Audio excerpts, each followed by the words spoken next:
Oh, Kevin Haig. Thank you, Mr. Speaker. Tēnā koe, ngā mihi nui kia koe. Others in this debate have already mentioned the number of 5,000 deaths per year, and I think when we reflect on the work that the Health Select Committee has done and the succession, in fact, of members of this House that was referred to extensively in the committee stage debate on this bill, it's been that number. It's been the death. It's been the years of life lost. It's been the much larger number of people whose quality of life has been compromised every year, and it's also been the economic cost of that sickness and death that has formed the backdrop of the determination to take effective action. We had an interesting discussion in the committee stage around what were the correct historical antecedents, and Paul Hutchison, chair of the Select Committee, referred to Richard Dole in 1960 paper, and personally I go to Dole and Hill 1956 as my marker of the first study that authoritatively linked lung cancer and cigarette smoking. And that's important because one of the arguments that's heard against legislators such as ourselves taking action against the power of the tobacco industry, taking action to control tobacco, is this argument of individual choice. And certainly there is in health theory a strand of thinking that says individuals make choices.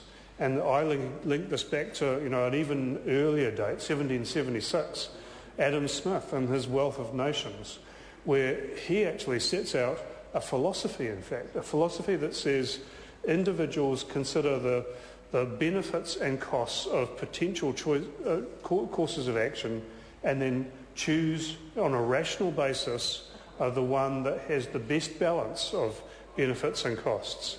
And when you link that in to evidence about a disease that is non-communicable but is linked instead to a behaviour, it leads to a strand of thinking that says individuals make choices about their lifestyles, rational choices, and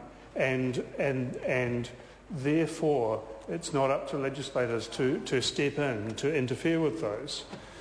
The problem with that is this. It fails to explain the pattern of health and disease that we actually observe.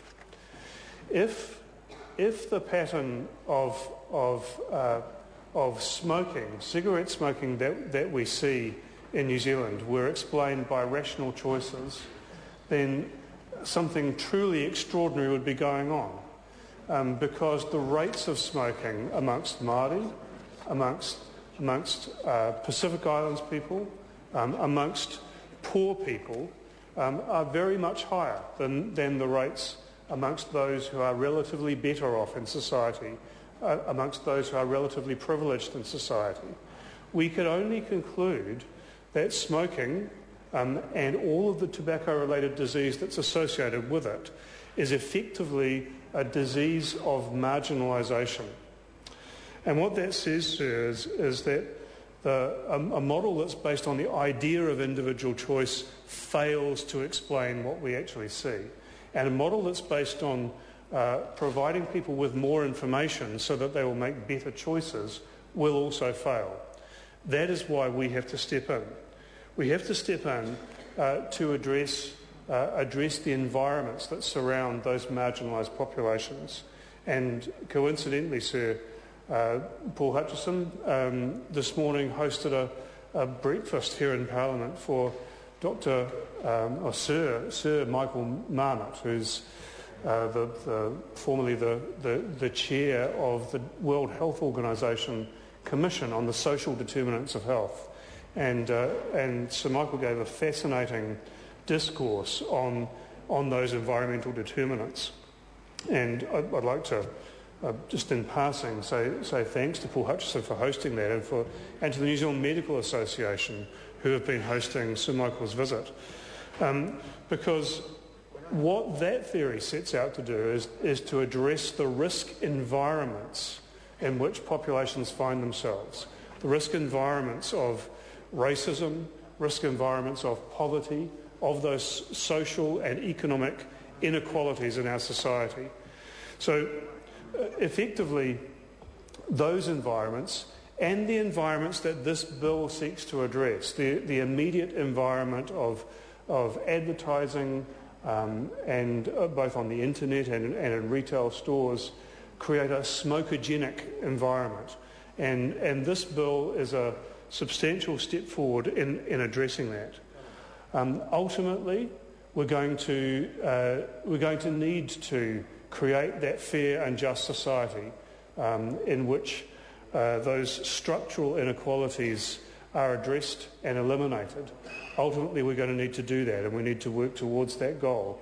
In the short term, what I'd like to do is celebrate the achievement of Minister Turia and others in bringing this bill to the House and seeing it through. I know that there will be people from those various passionate community groups that Minister Turia and others have referred to watching this debate and listening to it both in the gallery and at home, and I know that they will feel a sense of pride and achievement in this major step forward. And I say to them, thank you for your contribution. I think members will be aware that at earlier stages of the debate I did push for this bill to go a bit further than it does, and I'm sorry that it didn't do that. But today actually is a day for celebrating what the bill does, because it will make a major contribution. And in closing, I want to say that as indeed others have in this third reading debate, that this is not the end of the journey. And as Paul Hutchison says, there is still a very long way for us to go.